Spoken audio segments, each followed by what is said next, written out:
Selamat siang semuanya untuk teman-teman sahabat petani kelapa sawit, khususnya sahabat Jong Kreatif. Nah, untuk teman-teman yang bertanya bagaimana perawatan tanaman kelapa sawit masa TBM dan apa saja langkah-langkah yang perlu kita buat. Nah, jadi di video ini saya akan tunjukin kepada teman-teman contoh perawatan yang sudah kita lakukan selama 3 minggu yang lalu. Nah, ini tentang pengendalian gulma. Nah, ini umumnya yang sering terjadi supaya tanaman kelapa sawit teman-teman lebih cepat tumbuh, cepat berkembang, yaitu tentang pengendalian gulma. Nah, ini sangat penting menurut saya. Video ini saya upload supaya teman-teman bisa melihat seperti apa dan bagaimana hasilnya yang selalu kita rawat sistem terkendali dan sistem berurutan. Nah, bukan cuma pupuk saja yang sistem berurutan, ya kan? Nah, jadi untuk sebagai contoh, nanti akan saya tunjukkan kepada teman-teman di bagian di sini. Nah, ini yang sudah berusia pas 2 tahun pada hari ini. Nah, sedangkan yang akan saya tunjukkan yang sudah kita lakukan 3 minggu yang lalu, yang ini. Nah, ini usianya baru 16 bulan pada hari ini. Nah, jadi ini varietas Lonsum BL1. Nah, jadi seperti apa perkembangannya ketika usianya 16 bulan? Yuk, ikutin terus video ini. Oke kawan-kawan, nah jadi yang akan kita tunjukin nanti yang itu ya, yang usianya 16 bulan pada hari ini. Itu varietas Lonsum BL1. Nah, jadi sebelumnya saya akan tunjukin di bagian yang ini. Nah, ini pun dulunya kita lakukan perawatan sistem berurutan ya. Bukan cuma pemupukan saja yang kita lakukan berurutan. Perawatan, penebasan, penyemprotan tentu kita lakukan sistem berurutan juga. Nah, ini terbukti nih. Ini usianya sudah 2 tahun, pas 2 tahun pada hari ini. Nah, tuh contoh buahnya. Tuh. Rata ya, sampai ke sana tuh, sama. Nah, jadi maka kita berani tunjukin kepada kawan-kawan. Ya karena yang ini sudah ada buktinya. Tuh, yang usianya sudah 2 tahun ya. Nah, itu untuk kita jadikan contoh. Sedangkan jalurnya, walaupun jalur rumpukannya sangat oke ya kan. Tuh, kita lihat di bagian sini ya. Tuh, sangat jelas sekali jalurnya. Ya karena ini belum sempat muncul itunya, kayu-kayunya udah kita kendalikan. Nah, seperti itu. Ya kan? Nah, jadi nantinya pun yang sebelah sini akan kita lakukan dengan cara yang sama. Nah, karena yang tadi itu sudah membuktikan, nyatanya menurut kita itu bagus. Ketika usianya 2 tahun sudah seperti yang teman-teman lihat tadi.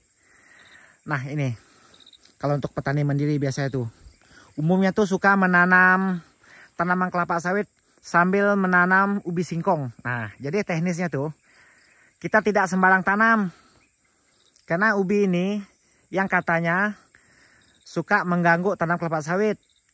Ya misalnya ketika pupuk kita itu akan berbagi nantinya di antara ubi dengan singkong. Ya tapi kalau menurut kita itu tidak masalah. Yang penting trik penanamannya tuh benar. Nah, seperti ini. Nah, ini kan jalur nih. Nah, sedangkan kita sisipin ubinya tuh di sini jalur rumpukan. Tuh padat kan? Itu ubi semua. Nah, sedangkan di sininya lagi,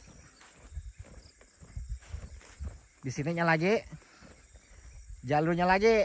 Nah, ini yang akan kita jadikan jalan pasar pikul. Ayo kita lihat sampai ke bawah ya, sampai ke depan situ. Nah, ini rumpukan lagi. Nah, jadi misalkan kita sayang dengan ubi singkong ini tidak masalah ya, karena ini posisinya tuh dia berada di rumpukan. Nah, di penaruh sampah kita ya kan. Nah, sedangkan ini kan jalan pasar pikulnya. Tuh. Nah, seperti itu ya kan. Nah, sedangkan jalan porosnya tuh seperti ini tuh. Ini lebar nih kita bikin nih supaya nantinya kedepannya tidak gelap. Umumnya tuh kalau jalannya gelap ketika musim hujan lambat kering, jadi amblas kendaraan kita. Nah, jadi jangan pelit juga, jangan mentang-mentang ada lokasi yang kosong disisip juga.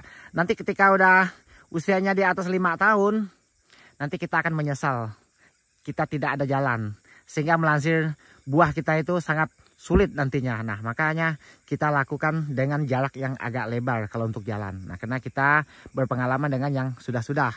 Nah, yuk kita lihat dekat-dekat bagian bonggolnya seperti apa. Nanti akan jelaskan bagaimana cara perawatannya sehingga tanaman ini bisa jadi seperti ini. Nah, kalau menurut saya sih ini udah oke lah. Cuma nggak tahu jadi di pandangan teman-teman entah seperti apa ini. Nah, cuma ini kita akan menunjuk hal yang real, yang nyata. Tuh bonggolnya. Ini sudah kita lakukan kastrasi baru 1 kali ya kan. Ini seragam perkembangannya sampai ke depan sana. Tuh bagian bonggolnya.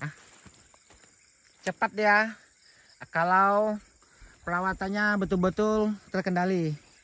Nah, jadi ini kalau untuk racun yang sering bertanya tuh, Bang, racun apa yang cocok untuk sawit TBM? Nah, sekaligus saya akan menjawab.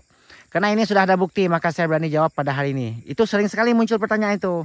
Cuma belum ada contoh, kita ya tidak berani mengada-ngada ya. Takutnya cuma ngomong doang. Cuma ini kan di sini udah ada buktinya nih. Nah, kalau untuk racunnya, sebelum kita melakukan penyemprotan, tentu kita melakukan sistem tebas dulu. Ditebas dulu anakan kayunya. Nah, setelah itu baru disemprot. Nah, sedangkan bagian sekitar tanamannya, tuh ya kan, kayak gini. Ini kita tebas ya. Kita tebas sampai rapi.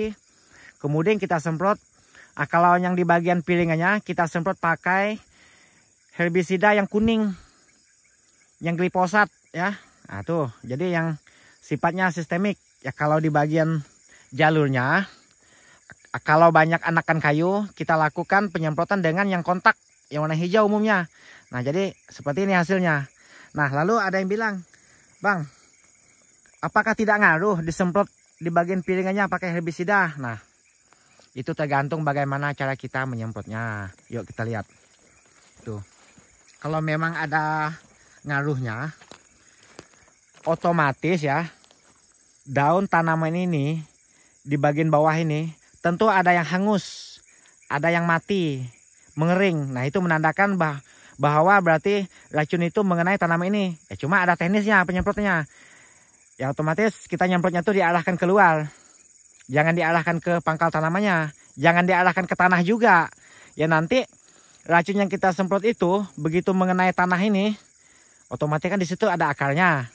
Jadi mengenai akar tanaman ini sehingga nanti menyebabkan daun tanaman ini ada yang menguning dan mengering umumnya. Nah, jadi ini kan tidak ada yang menguning nih, berarti aman. Nah, di bagian piringannya kita semprot pakai yang sistemik ya, tuh. Rata-rata ini tidak ada yang mati tuh. Tuh. Sama, yang lainnya juga sama. Tuh. Nah, jadi kalau untuk yang kontak kita lakukan di bagian jalurnya, bagian yang berkayu. Ya kalau yang lunak seperti ini ya, pakai yang sistemik pun sangat oke. Ya karena kita sukanya yang sistemik itu lambat. Lambat matinya memang, tapi lambat juga tumbuhnya. Nah, jadi ketika udah muncul anakan kayu kita tebas lagi, habis ditebas kita semprot lagi. Nah, ini kita lakukan sistem berurutan. Urutannya seperti apa? Urutannya sebelum kita melakukan pemupukan. Urutannya. Misalnya 1 bulan sebelum memupuk. Nah, lalu kita tebas dulu. Ya setelah ditebas baru disemprot. Nah, seperti itu biasanya urutannya. Jadi ini saya gunakan ini penebasannya 4 kali per tahun. Penyemprotannya 3 kali. Nah, itu urutannya. Teman-teman ingat, kalau untuk pupuk, nah teman-teman bisa lihat di video saya yang lainnya, ada tuh saya upload tentang pemupukan dari mula tanam ya sampai usia jadi seperti ini. Ada tuh di video kita yang sebelumnya sudah kita upload. Ya kalau teman-teman belum menemukannya, nanti akan saya buat lagi video susulnya ya.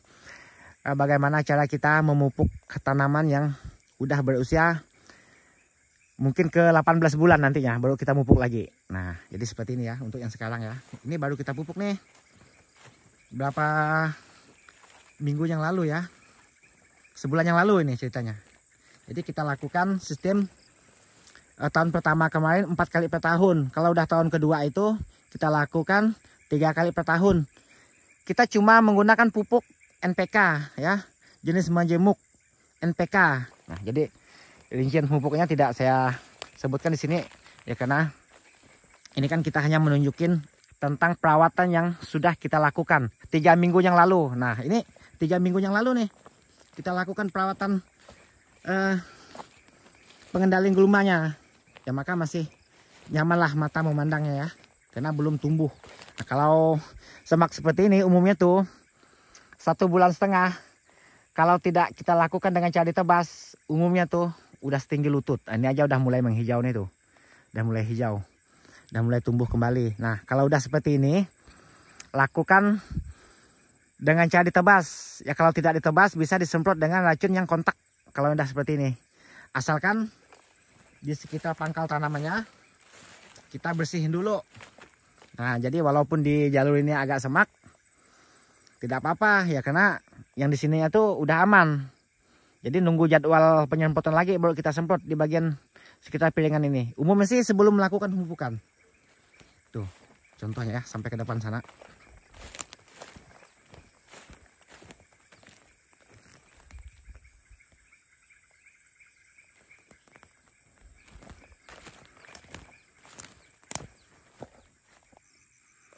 Oke teman-teman, nah jadi seperti itulah contoh tanam kelapa sawit ketika dilakukan perawatan sistem berurutan. Nah, karena yang dulunya pun yang itu, yang udah besar itu kita lakukan sistem berurutan juga. Nah, sekarang udah 2 tahun usianya, jadi udah aman itu, udah kalah semaknya.